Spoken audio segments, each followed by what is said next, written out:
This next match on the card is just a match to me. I mean, this match really just does not appeal to me at all whatsoever. You have Rob Van Dam going up against Wade Barrett for the Intercontinental Championship. And I know that these guys have had a few matches here and there, and basically both of, put it themselves into the Intercontinental Championship picture, seeing how Wade Barrett beat Biggie Langston. And in order to do that, he had to win the, I guess you can say, Gold Rush tournament to become the #1 contender. And in the finals, he beat Rob Van Dam. And the way that Wade Barrett won that match with Van Dam was sort of under, some weird situation with Cesaro and Swagger on the outside of there. And basically, because of that, that put Rob Van Dam into the triangle match with Swagger and Cesaro at last month's pay-per-view. Wade Barrett, of course, went on to beat Biggie Langston. And because of the Beat the Clock challenge, Rob Van Dam has ended up becoming the #1 contender for the Intercontinental Championship a month later. I know that we've seen Wade Barrett sneak up and attack Rob Van Dam and try to get the upper number on this. But to me, just honestly, it's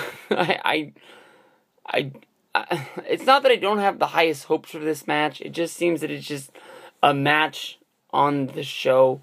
And even though the Intercontinental Championship's involved in there, I can hope that Wade Barrett gets the win. I know that you want to make Rob Van Dam look like he's a big deal.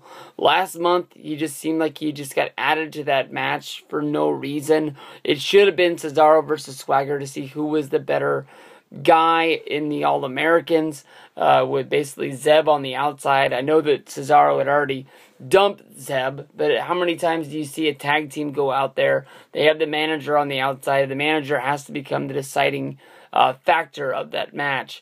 Rob Van Dam coming out there with Paul Heyman and Zeb out there, and basically him not having a manager didn't add anything to the match at all. I know it ended up becoming an elimination match. Swagger got dumped early, and then it just turned into basically a Rob Van Dam ECW style of match. There was I can't remember. Something got thrown into the ring. I can't remember if it was the ladder. Can't remember if it was a chair. Basically just being left over from the WLC match out there.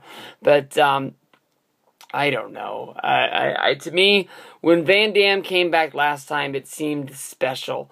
And then by the time, they used him up and he was having matches against Alberto Del Rio, it just was like, I completely understood why he took off. And I know that they didn't use Rob Van Dam for the WrestleMania, push to get him into Mania. They brought him back the night after a return that I was there live in the building, and I didn't even remember it being a big deal when I got home. It just sort of seemed like Van Dam's always just sort of around. But I don't know. Is Van Dam going to win the Intercontinental Championship for a 7th time? I don't think so. Is Wade Barrett going to probably knock this dude out with the bullhammer right there in the middle of the ring and pin him? That's my bet. I can't really think of anything else to really say about this match. I'm hoping that the Bad News Barrett character catches on. I've been a real big fan of Wade Barrett since the days of Nexus and 2010. I don't know why he hasn't become a World Heavyweight Champion or a WWE Champion yet. I understand why he's not now, because of what SmackDown did to him in 2011 and 2012. And 2013, they were all pretty bad years for Wade, but I'm hoping that he's moving his way up. I know I really stood up for him at the WrestleMania 29 when he was in the pre-show match against The Miz, saying both of these guys are the future of the WWE, and to not find a way to put them on the main card was kind of a stab in the back. I'm glad that he's Intercontinental Champion. I hope, much like how I picked Cesaro to win the United States Championship, I'm hoping that this second run is going to be much better than their first one. Well, shit. This is Barrett's 3rd run as Intercontinental Champion, I'm pretty sure. So, it is what it is. And we'll go to the next match.